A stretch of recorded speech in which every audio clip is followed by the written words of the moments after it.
Alors l'objectif de cette vidéo est de résoudre deux équations trigonométriques, qui sont les équations qui sont inscrites ici. Donc trouver les x tels que cosinus de x est égal à cos de a, où a est un certain réel fixé.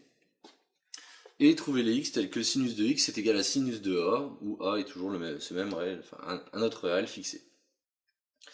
Alors l'objectif c'est de déterminer quels sont les x qui vont vérifier cette équation.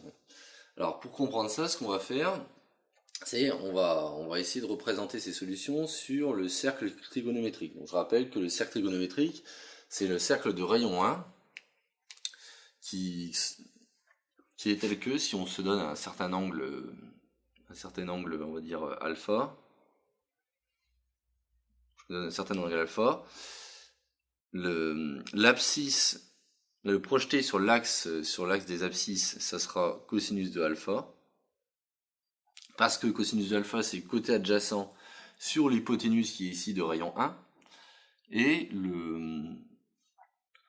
l'ordonnée c'est sinus de alpha, parce que le sinus de alpha c'est le côté opposé, c'est-à-dire le côté opposé sur l'hypoténuse qui elle aussi vaut 1.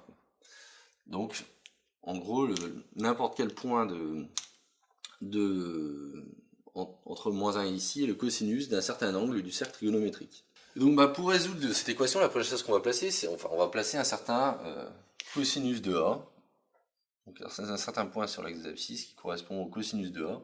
Et on va essayer de trouver tous les angles tels que cosinus de x soit égal à cosinus de A.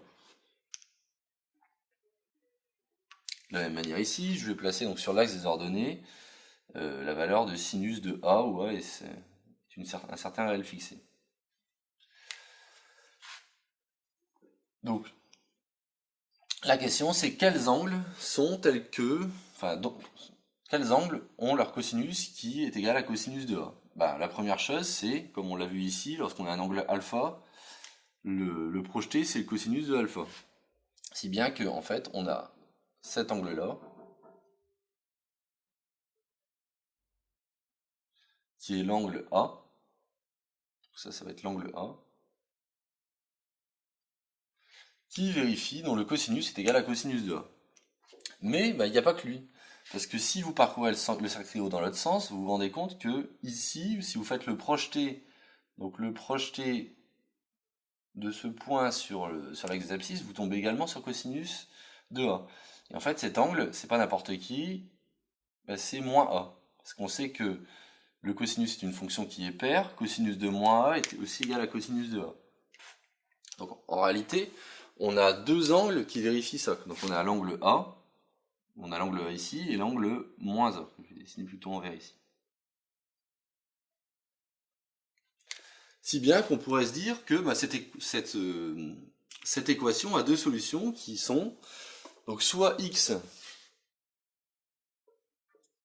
est égal à A, soit x est égal à moins A. Parce que si x est égal à A, le cosinus de x est égal au cosinus de A, et si x est égal à moins A, le cosinus de x est égal à cosinus de A également. Mais ça prend pas en compte le fait que si on continue de tourner, si on fait des tours supplémentaires, on va retomber en fait à chaque fois sur ces points. C'est-à-dire que l'angle A vérifie cosinus de x égale cosinus de A, mais l'angle A plus 2π, c'est-à-dire celui auquel on aura rajouté encore un tour, A plus 2π, est également en ce point-là. On va également se retrouver ici. C'est-à-dire que A plus 2π sera toujours de cosinus de A. Et de la même manière, si on continue de tourner, A plus 4π sera aussi au même endroit, A plus 6π également, A plus 8π. Donc A plus 2kπ pour n'importe quel cas dans les antinaturels. Mais également si on tourne à l'envers, c'est-à-dire que si on fait A moins 2π, je me retrouve également là. A moins 4π, etc. etc.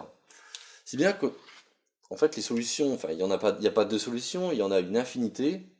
Il y en a autant que je peux faire de tours de cercle trigo. C'est-à-dire que x est égal à A plus 2kπ, où k c'est un entier relatif. Par exemple, k égale à 0, donc on reste en A, k égale à 1, on fait un tour de 2π, k égale à 2, on fait un tour de 4, on fait deux tours de 2π, etc., etc. De la même manière pour moins A, on peut faire autant de tours qu'on veut, on va toujours retomber en ce point-là.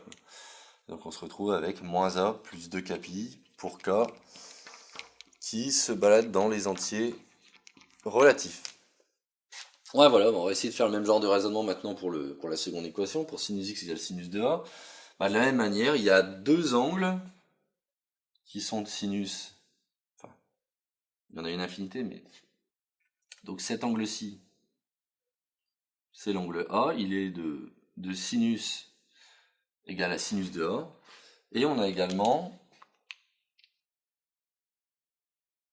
cet angle-là, qui est en fait pi auquel on a retranché A. Donc cet angle-là, ça va être pi moins A. Si bien que on pourrait penser qu'on ait deux solutions, soit x est égal d'un côté à A, soit x est égal à pi moins A. Mais pour les mêmes raisons que tout à l'heure, si on fait un tour, on est à nouveau d'angle, on a à nouveau pour sinus A.